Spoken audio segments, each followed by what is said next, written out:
anything else. I'm going to chop that up into a separate video. We're just going to take advantage to go through that. For the AMD graphics cards users out there, I wanted to go through my Adrenalin settings so that if you want to try out my settings, see if it works better for you than what you're using now, you can do that.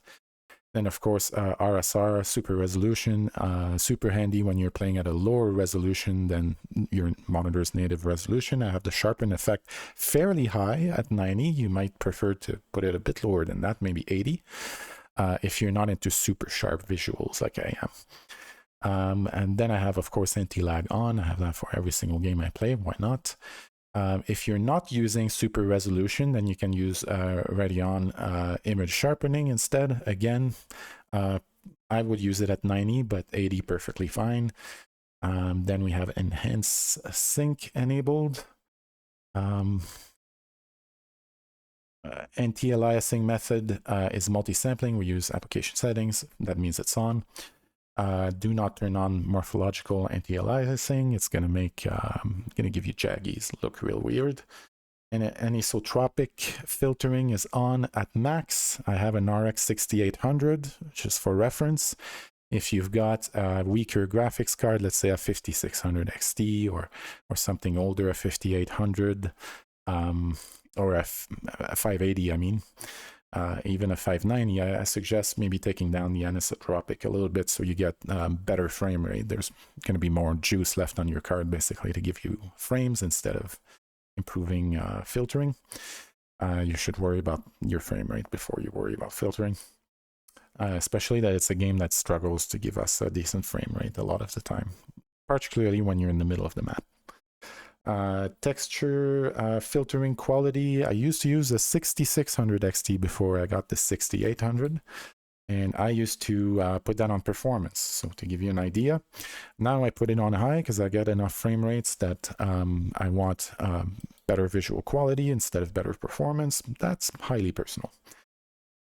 Surface format optimization allows the driver to override the application and choose a more optimal texture format to improve performance.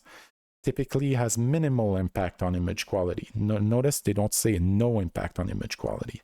So given I have a good enough card to go for quality over performance, because I get enough performance as it is, pretty much max out my monitor's refresh rate of 165 Hertz most of the time, unless I'm in the middle or a busy sector, then, you know, frame rate goes down, obviously, but I have that disabled. You can enable it if you prefer to go for a bit more performance.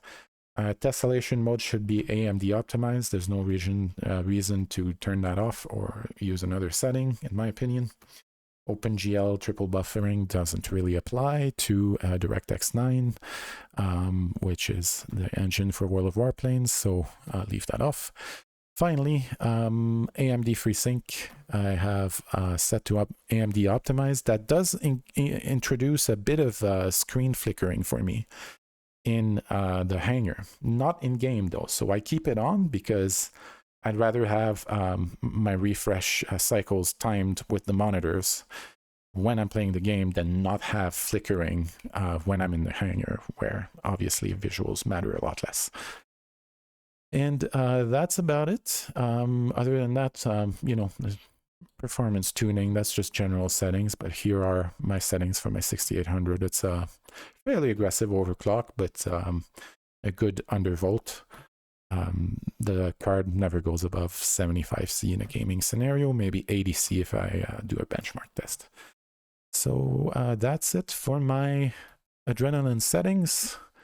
Hope that's going to be useful to some people. And let's get into